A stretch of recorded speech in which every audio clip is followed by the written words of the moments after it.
तुम साथ हो जो मेरे, किस चीज की कमी है, किसी और चीज की अब दरकार भी नहीं है।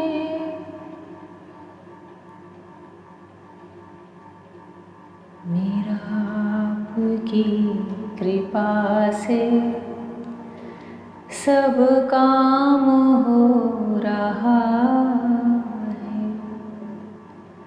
करते हो तुम कन्हैया, मेरा नाम हो रहा है। मेरा आपकी दया से सब काम हो रहा है। जय श्री कृष्णा मेरी सोल फैमिली। आध्यात्म आपके अपने चैनल पर मैं नंदा आप सबका बहुत बहुत स्वागत करती हूँ। भगवान की कृपा जिस पर हो जाए उसके जीवन के सारे कार्य ऐसे ही सुगमता से होते चले जाते हैं। वह चाहे वह कितनी परेशानी विपत्ति में रहे, परंतु उसने अपने आत्म को उनके श्री चरणों में समर्पित करके रखा है, तो उसे भी यह पता ही नहीं चलता उस जीव को कि कब वह अनायास ही इतने बड़े भवसागर से वह पार कर गया।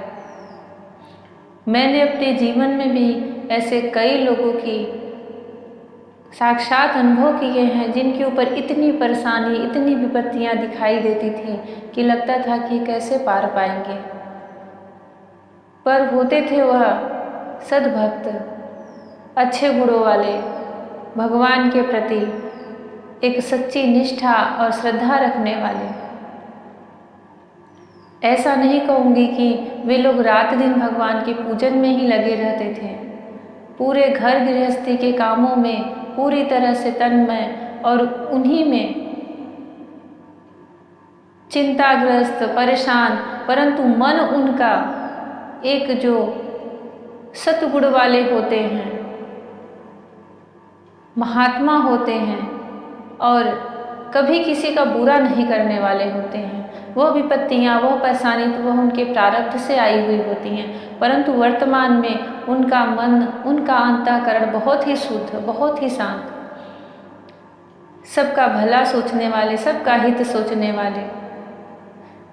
स्वयं के पास भले ही खाने तक की वस्तु न हो, परंतु अगर कोई आ जाए तो उसके लिए पूरा प्रयास करके कि वह मेरे घर से किसी भी प्रकार से भूखा या प्यासा न जाए। ऐसा मैंने अपने जीवन में कई लोगों को देखा है और मेरा यह खुद का अनुभव है।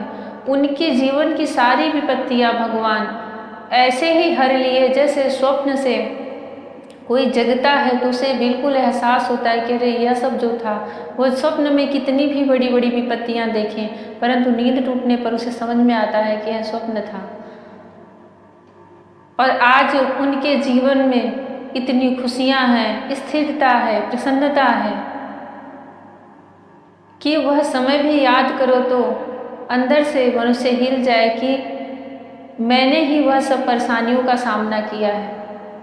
भगवान का बार बार धन्यवाद देना चाहती हूँ कि जो आपके चरण शरण में आते हैं उनके कष्टों को आप अपने ऊपर ले लेते हैं, उनकी जिम्मेदारियों को आप अपने ऊपर ले लेते हैं और उसके प्रारब्ध को काट करके आप उसे निश्चिंत करके वह सुखमय जीवन प्रदान करते हैं।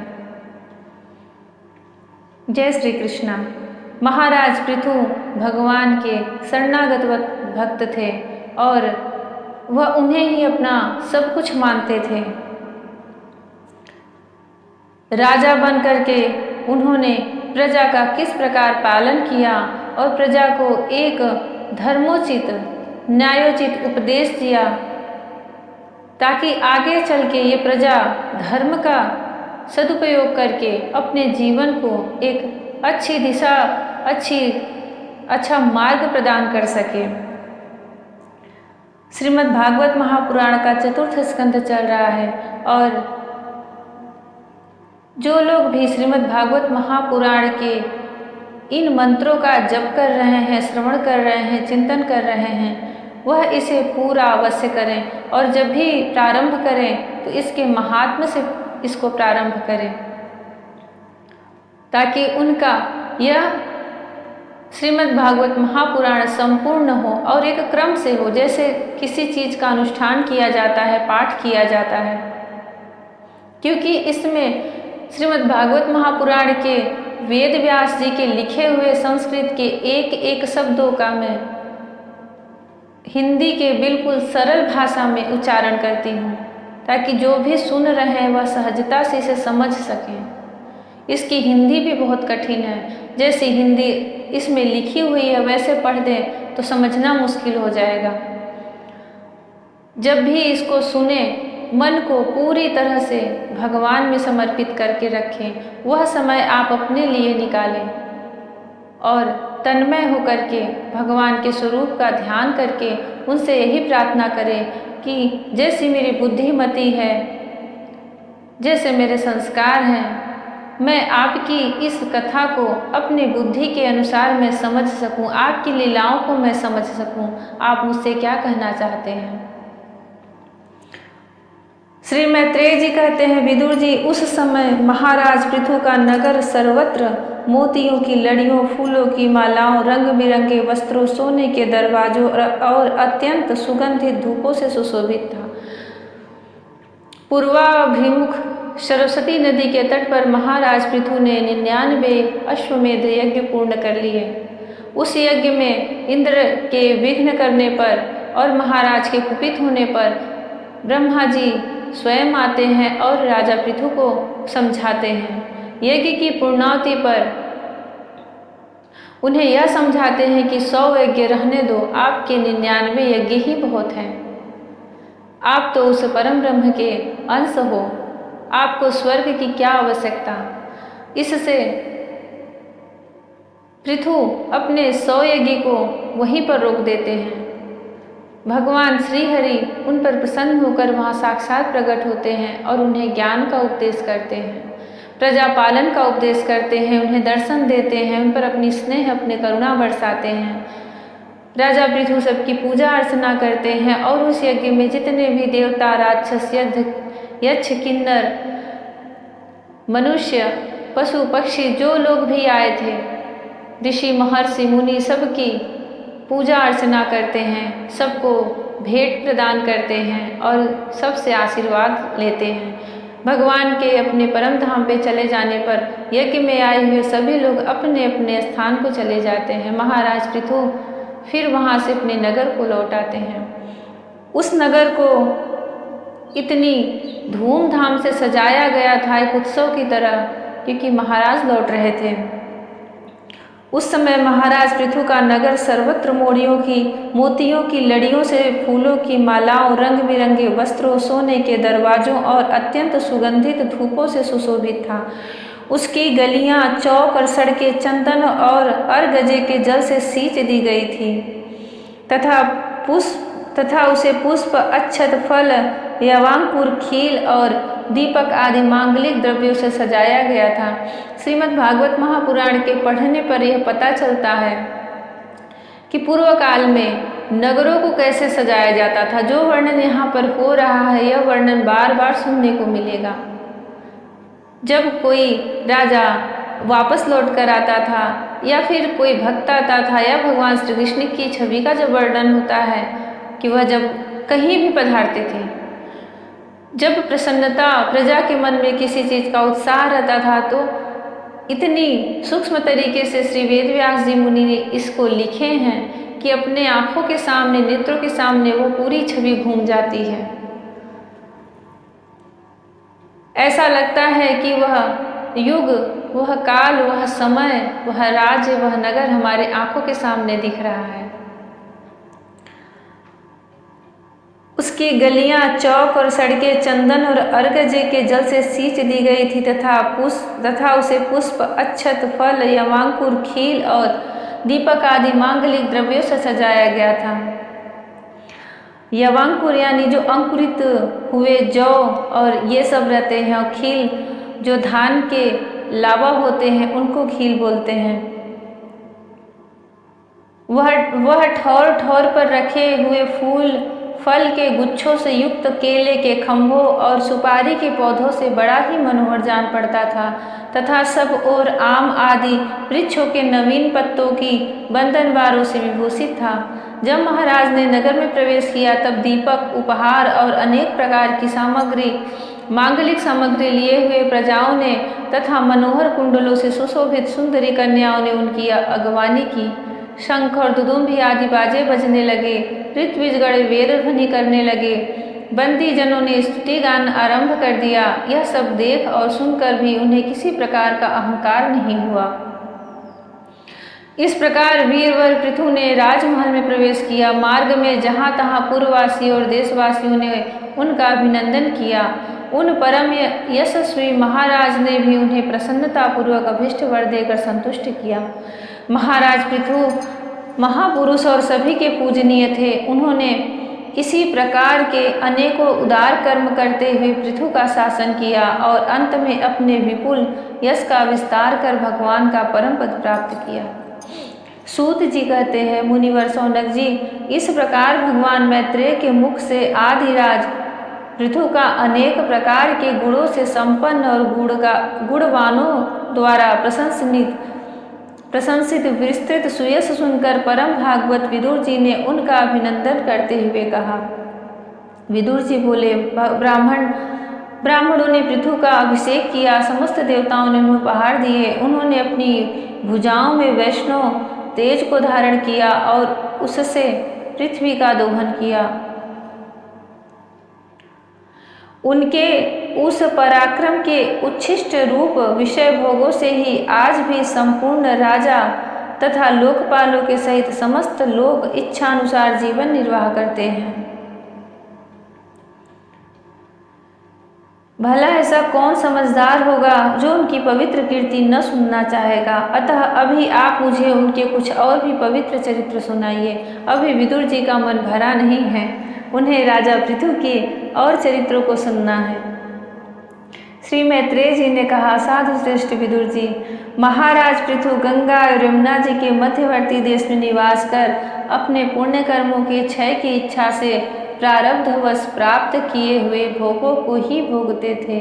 देखिए, यही यहाँ पर सूक्ष्म ज्ञान की बात हो रही है कि मनुष्य को, जिसको आप देखोगे कि वह अथाह संपत्ति में उमड़ घुमड़ रहा है, लोट पोट कर रहा है, बहुत संपत्ति है, बहुत ऐश्वर्य से भरा जीवन है, वह उसका प्रारब्ध ही होता है। आप उसके अंदर रह करके उस परमात्मा को जान गए हैं तो आपको यही प्रतीत होगा कि यह मेरे पुण्य का प्रारब्ध है और जब तक यह खत्म नहीं होगा तब तक मैं भगवान को नहीं प्राप्त कर पाऊंगा।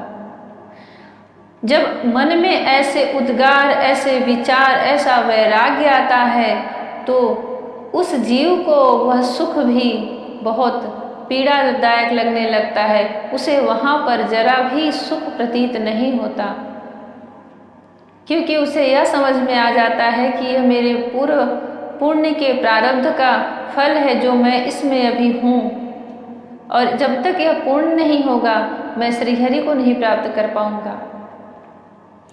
महाराज पृथु के मन में ऐसे ही भाव थे, ऐसा ही उनका ज्ञान था। साधु श्रेष्ठ विदुर जी, महाराज पृथु गंगा यमुना के मध्यवर्ती देश में निवास कर अपने पुण्य कर्मों के क्षय की इच्छा से प्रारब्धवश प्राप्त हुए भोगों को ही भोगते थे। ब्राह्मण वंश और भगवान के संबंधी विष्णु भक्तों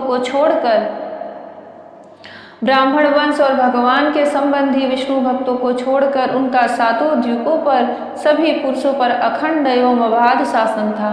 एक बार उन्होंने एक महासत्र की दीक्षा ली।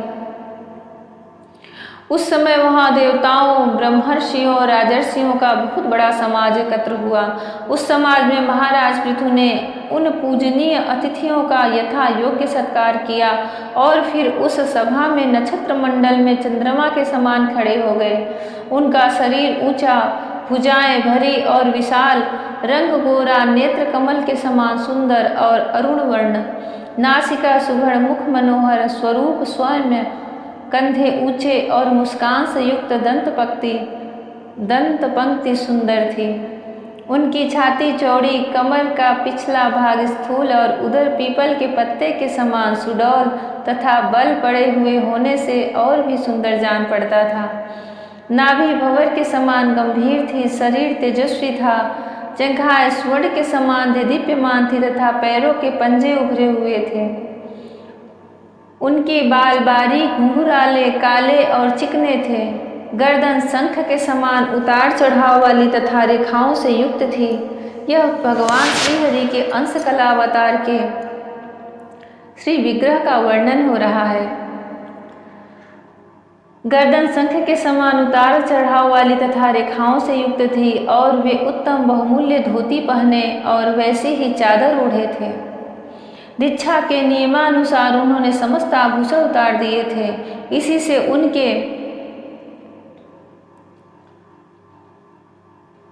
से उनके शरीर के अंग प्रत्यंग की शोभा अपने स्वाभाविक रूप में स्पष्ट झलक रही थी। वे शरीर पर कृष्ण मृग का चर्म और हाथों में कुशा धारण किए हुए थे। इससे उनके शरीर की कांति और भी बढ़ गई थी। वे अपने सारे नित्य कृत्य यथाविधि संपन्न कर चुके थे। राजा पृथु ने मानो सारी सभा को हर्ष से सराबोर करते हुए अपने शीतल एवं स्नेहपूर्ण नेत्रों से चारों ओर देखा और फिर अपना भाषण प्रारंभ किया। उनका भाषण अत्यंत सुंदर, विचित्र पदों से युक्त, स्पष्ट, मधुर, गंभीर एवं निशंक था। मानो उस समय वे सबका उपकार करने के लिए अपने अनुभव का ही अनुवाद कर रहे हों। राजा पृथु ने कहा, सज्जनों, आपका कल्याण हो, आप महानुभाव हो। यहाँ पधारे हैं, मेरी प्रार्थना सुने। जिज्ञासु पुरुषों को चाहिए कि संत समाज में अपने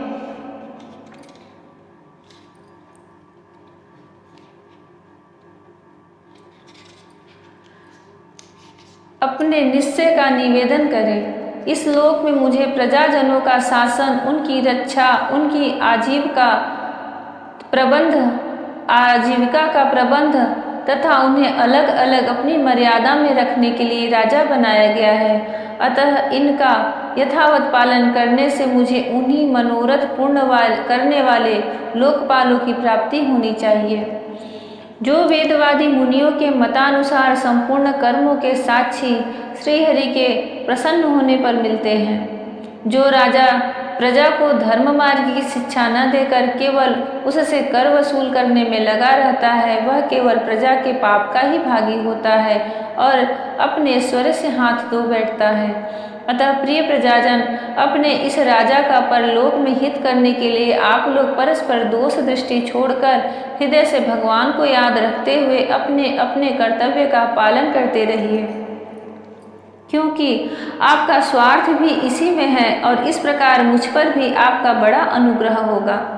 विशुद्ध चित्त देवता, पितर और महर्षिगण, आप भी मेरी इस प्रार्थना का अनुमोदन कीजिए, क्योंकि कोई भी कर्म हो, मरने के अनंतर उसके कर्ता, उपदेष्टा और समर्थक को उसका समान फल मिलता है। माननीय सज्जनों, किन्हीं श्रेष्ठ महानुभाव के मत में तो कर्मों का फल देने वाले भगवान यज्ञपति ही हैं, क्योंकि इहलोक और परलोक दोनों ही जगह कोई कोई शरीर बड़े तेजों में देखे जाते हैं। मनु, उत्तानपाद, महीपति ध्रुव, राजर्षि प्रियव्रत, हमारे दादा अंग तथा ब्रह्मा, शिव, प्रहलाद, बलि और इसी कोटि के अन्यान्य महानुभाव के मत में तो धर्म, अर्थ, काम, मोक्ष रूप चतुर्वर्ग तथा स्वर्ग और अपवर्ग के स्वाधीन नियामक कर्म फलदाता रूप से भगवान गदाधर की आवश्यकता है ही। इस विषय में तो केवल मृत्यु के दौहित्र, वेन आदि कुछ सोचनीय और धर्म विमूढ़ लोगों का ही मतभेद है, अतः उसका कोई विशेष महत्व नहीं हो सकता। जिनके चरण कमलों की सेवा के लिए निरंतर बढ़ने वाली अभिलाषा उन्हीं के चरण नख से निकली हुई गंगा जी के समान संसार ताप से संतप्त जीवों के समस्त जन्मों के संचित मनोमल को तत्काल नष्ट कर देती है। जिनके चरण तल का आश्रय लेने वाला पुरुष सब प्रकार के मानसिक दोषों को धो डालता तथा वैराग्य और तत्व साक्षात्कार रूप बल पाकर फिर इस दुखमय संसार चक्र में नहीं पड़ता और जिनके चरण कमल सब प्रकार की कामनाओं को पूर्ण करने वाले हैं, उन प्रभु को आप लोग अपनी अपनी आजीविका के उपयोगी वर्णाश्रमोचित अध्यापनादि कर्मों तथा ध्यान, स्तुति, पूजा आदि मानसिक, वाचिक एवं शारीरिक क्रियाओं के द्वारा भजें। हृदय में किसी प्रकार का कपट न रखें तथा यह निश्चय रखें कि हमें अपने अपने अधिकारानुसार इसका फल अवश्य प्राप्त होगा। भगवान स्वरूपतः विशुद्ध, विज्ञान घन और समस्त विशेषणों से रहित हैं, किंतु इस कर्म मार्ग में जौ, चावल आदि विविध द्रव्य, शुक्लादि गुण, अवधात, कूटना आदि क्रिया एवं मंत्रों के द्वारा और अर्थ, आशय, संकल्प, लिंग पदार्थ, शक्ति तथा ज्योतिष्ठोम आदि नामों से संपन्न होने वाले अनेक विशेषण युक्त यज्ञ के रूप में प्रकाशित होते हैं। जिस प्रकार एक ही अग्नि भिन्न भिन्न काष्ठों में उन्हीं के आकारादि के अनुरूप भासती है, उसी प्रकार वे सर्वव्यापक प्रभु परमानंद स्वरूप होते हुए भी प्रकृति, काल, वासना और अदृश्य से उत्पन्न हुए शरीर में विषयाकार बनी हुई बुद्धि में स्थित होकर उन यज्ञ यागादि क्रियाओं के फल रूप से अनेक प्रकार के जान पड़ते हैं। अहो, इस पृथ्वी तल पर मेरे जो प्रजाजन यज्ञ भोक्ताओं के अधीश्वर सर्वगुरु श्री हरि का एकनिष्ठ भाव से अपने अपने धर्मों के द्वारा निरंतर पूजन करते हैं, वे मुझ पर बड़ी कृपा करते हैं। सहनशीलता, तपस्या और ज्ञान इन विशिष्ट विभूतियों के कारण वैष्णव और ब्राह्मणों के वंश स्वभावतः ही उज्ज्वल होते हैं। उन पर राजकुल का तेज, धन, ऐश्वर्य आदि समृद्धियों के कारण अपना प्रभाव न डाले। ब्रह्मादि समस्त महापुरुषों में अग्रगण्य ब्राह्मण भक्त पुराण पुरुष श्रीहरि ने भी निरंतर इन्हीं के चरणों की वंदना करके अविचल लक्ष्मी और संसार को पवित्र करने वाली कीर्ति प्राप्त की है। आप लोग भगवान के लोक संग्रह रूप धर्म का पालन करने वाले हैं तथा सर्वांतर्यामी स्वयं प्रकाश ब्राह्मण प्रिय श्रीहरि प्रिय विप्रवंश की सेवा करने से ही परम संतुष्ट होते हैं। अतः आप सभी को सब प्रकार से विनय पूर्वक ब्राह्मण कुल की सेवा करनी चाहिए। इनकी नित्य सेवा करने से शीघ्र ही चित्त शुद्ध हो जाने के कारण मनुष्य स्वयं ही ज्ञान और अभ्यास आदि के बिना ही परम शांति रूप मोक्ष प्राप्त कर लेता है। भगवान ब्राह्मण की कितनी बड़ी महत्ता बता रहे हैं। राजा जितने भी होते थे वह क्षत्रिय कुल के ही होते थे और ब्राह्मण उनके पूजनीय होते थे, आराध्य होते थे, क्योंकि श्रीहरि के भी आराध्य। श्रीहरि ने स्वयं कहा है कि ब्राह्मण मेरे आराध्य हैं, मेरे पूजनीय हैं, मैं उनकी वंदना करता हूँ।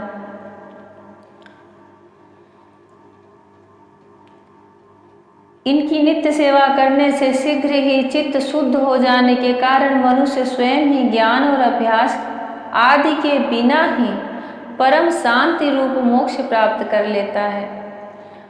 सिर्फ सेवा करने से आपके अंदर ज्ञान है या ज्ञान का जो अभ्यास किया जाता है, आप कुछ भी मत किए रहो, फिर भी परम शांति रूप मोक्ष प्राप्त मिल ही जाता है सिर्फ सेवा भाव से।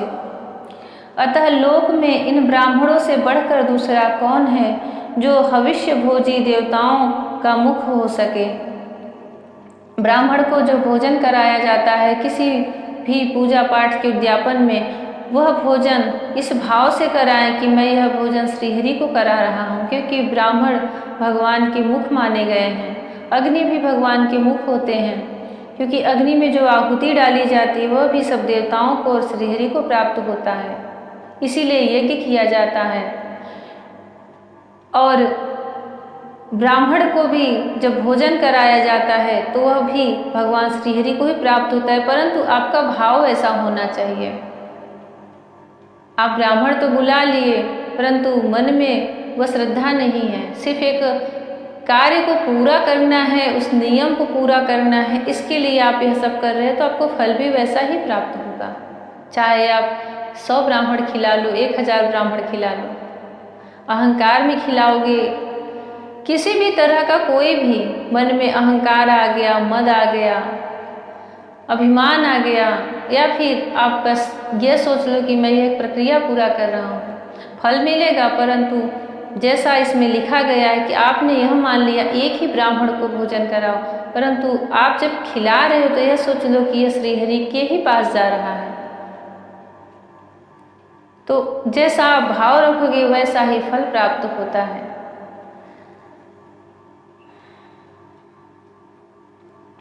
उपनिषदों के ज्ञान पर वचन एकमात्र जिनमें ही गतार्थ होते हैं वे भगवान अनंत इंद्रादि यज्ञ देवताओं के नाम से तत्वज्ञानियों के द्वारा ब्राह्मणों के मुख में श्रद्धा पूर्वक हवन किए हुए पदार्थ को जैसे चाव से ग्रहण करते हैं, वैसे चेतना शून्य अग्नि में होम हुए द्रव्य को नहीं ग्रहण करते।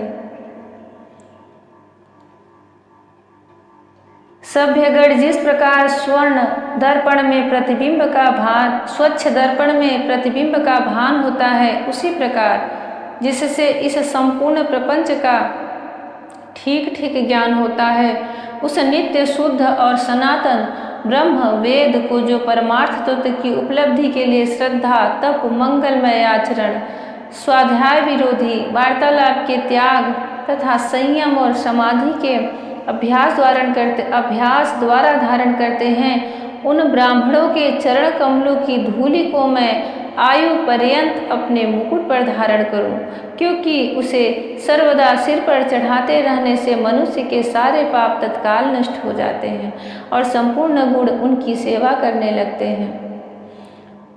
उस गुणवान शील संपन्न कृतज्ञ और गुरुजनों की सेवा करने वाले पुरुष के पास सारी संपदाएं अपने आप आ जाती हैं। अतः मेरी तो यही अभिलाषा है कि ब्राह्मण कुल, गोवंश और भक्तों के सहित श्री भगवान मुझ पर सदा प्रसन्न रहे।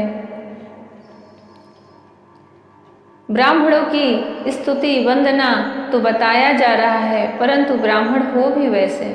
सिर्फ ब्राह्मण कुल में जन्म ले लेना ही ब्राह्मणत्व को नहीं निर्देशित करता। आपके आचरण वैसे होने चाहिए, आपके कर्म वैसे होने चाहिए, आपकी बोली, मन, बुद्धि, ज्ञान सब कुछ वैसा होना चाहिए, ताकि आप जो भगवान ने आपको यह देह दिया है, ब्राह्मण कुल में आपका जन्म दिया है, आपने जो धारण किया है, आप उसके अंदर श्री हरि का वह ओज, वह तेज धारण कर सके। सिर्फ जन्म लेने से मनुष्य को उस चीज की सारी शक्तियां नहीं प्राप्त हो पाती। आपके कर्म, आपके आचरण भी वैसे ही होने चाहिए, तभी ब्राह्मण पूजनीय होता है और तभी आप किसी को आशीर्वाद देने में समर्थ भी होते हैं। श्री मैत्रेय जी कहते हैं, महाराज पृथु का यह भाषण सुनकर देवता और पितर, ब्राह्मण आदि सभी साधुजन बड़े प्रसन्न हुए और साधु साधु यूँ कहकर उनकी प्रशंसा करने लगे। उन्होंने कहा, पुत्र के द्वारा पिता पुण्य लोगों को प्राप्त कर लेता है, यह श्रुति यथार्थ है।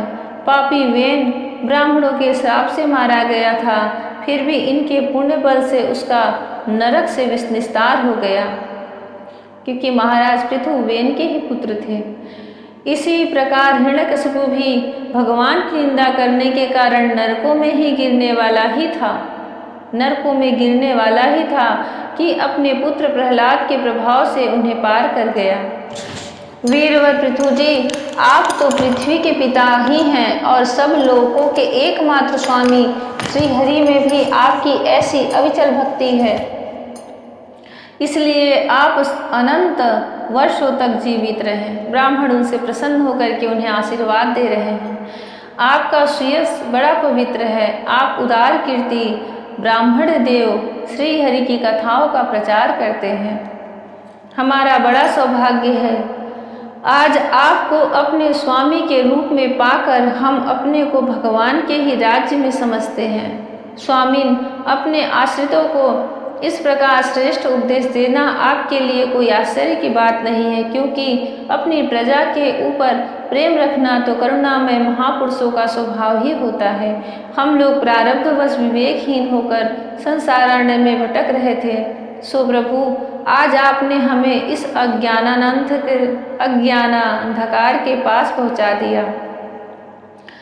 आप शुद्ध सत्वमय परम पुरुष हैं, जो ब्राह्मण जाति में प्रविष्ट होकर क्षत्रियों की और क्षत्रिय जाति में प्रविष्ट होकर ब्राह्मणों की तथा दोनों जातियों में प्रतिष्ठित होकर सारे जगत की रक्षा करते हैं। आपको नमस्कार है। जय श्री कृष्णा। भगवान ब्राह्मणों को अपना पूजनीय, अपना सब कुछ मानते हैं, इसलिए जो कोई भी इस कुल में जन्म लिया हो वह यह प्रयत्न जरूर करे कि जो ब्राह्मण के आचरण होते हैं, जो उनके कर्म बताए गए हैं, उसका कुछ तो अंश वह धारण करे, ताकि आपका यह जन्म सफल हो, भगवान भी प्रसन्न हो। आपने कितने पुण्य किए हैं कि आपको यह कुल, यह जन्म प्राप्त हुआ है, क्योंकि यह हम नहीं निर्देशित कर सकते, यह हम नहीं निर्धारण कर सकते कि हम किस कुल में और कहाँ जन्म लेंगे। भागवत में भगवान बोलते हैं कि यह सच है कि किसी श्रेष्ठ कुल में जन्म पाना बहुत ही भाग्य की बात होती, क्योंकि मनुष्य यह नहीं तय करके आता कि वह कहाँ जन्म उसे मिलेगा, वह उसके पूर्व जन्म के प्रारब्धों से ही होता है। आप एक ब्राह्मण कुल में, एक ब्राह्मण में भी, ब्राह्मण वंश में भी आपके घर में भागवत हो रहे हैं, पूजा पाठ हो रहे हैं, सब धर्म के मर्म को जानने वाले हैं, पंडित हैं, तो फिर आप स्वयं ही विचार कर लीजिए कि आप कितने श्रेष्ठ कुल में, कितने श्रेष्ठ पद पर आपका जन्म हुआ है। यह सिर्फ आपका प्रारब्ध है। ऐसा नहीं कि आप अभी वर्तमान में जैसे हो इसलिए आपका वहाँ जन्म हुआ है। आप तो जन्म ले चुकी हो और कितनी आयु पूरी भी कर चुकी हो, तब आपको ये सुनने को मिल रहा है। इसलिए जब भी सुनो, समझो, उन आचरणों को स्वीकार करो जो ब्राह्मण के होते हैं। उनकी सरलता, कोमलता, उनकी दया, करुणा, उनका ज्ञान, भगवान के कुछ न कुछ, किसी न किसी चीज़ों का अवश्य अध्ययन करो, ताकि उन्हें जानने का प्रयास करो, उन्हें समझने का प्रयास करो। आपने कभी तो कोई ऐसा किया था जो आपको ऐसा श्रेष्ठ जन्म प्राप्त हुआ है। आप ब्राह्मण कुल में जन्म लिए हो, परंतु जन्म लेने के पश्चात आपके आचरण शूद्रों के जैसे हो गए हैं। आप नीच कर्म कर रहे हो, किसी का वध कर रहे हो, मार रहे हो, गलत कार्य कर रहे हो। अभी आगे की कथा में अजामिल का आएगा ऐसा ही प्रसंग। भागवत करते समय कुछ भी अपने मन से कोई बोल ही नहीं पाता। वह ऐसी एक शक्ति होती है, ऐसा एक बंधन होता है, जो आप इसी में से ही आप उदाहरण दे सकते हो, इसी में से आप बता सकते हो। अजामिल भी ब्राह्मण का ही पुत्र था और बहुत ही श्रेष्ठ ब्राह्मण था, परंतु उसके आचरण ने उसको कितना गिरा दिया था। यह प्रसंग अभी 8वें स्कंध में आएगा। बहुत ही सुंदर कथा है यह अजामिल की। वह पापी था, परंतु भगवान के नाम से उसका उद्धार हो गया। इसलिए जब आपके प्रारब्ध से आपको सब कुछ अच्छा प्राप्त हुआ है, तो उसको ऐसा ही बना के रखें कि आप धर्म से न हटे, अधर्म में न गिरें, क्योंकि अधर्म एक ऐसा वंश है कि आप एक को पकड़े तो सारे के सारे आके आपसे लिपट जाएंगे। उससे बचना फिर मुश्किल है। फिर कितने जन्म बीत जाते हैं हमें उससे निकलने में, कुछ पता ही नहीं चल पाता। बड़ा ही सौभाग्य होता है कि हमें यह कथा सुनने को मिल रही है। बहुत ही प्रारब्ध के पूर्ण जगह होते हैं कि हम श्रीमद् भागवत महापुराण का अध्ययन कर रहे हैं, पाठ कर रहे हैं, उनके मंत्रों को, शब्दों को अपने कानों से सुन रहे हैं। यह तो एक अमृत की तरह है। आप इसको जानो या न जानो, यह अपना कार्य करके ही रहता है, क्योंकि इसमें साक्षात परम ब्रह्म श्री कृष्ण समाये हुए हैं, अपनी माधुरी मुस्कान की छवि लिए हुए। श्रीमद् भागवत महापुराण सबका संपूर्ण हो। भगवान श्री कृष्ण सब पर अपनी करुणामय कृपा दृष्टि बरसाएं। जय श्री कृष्णा। राधे राधे। हरि ओम।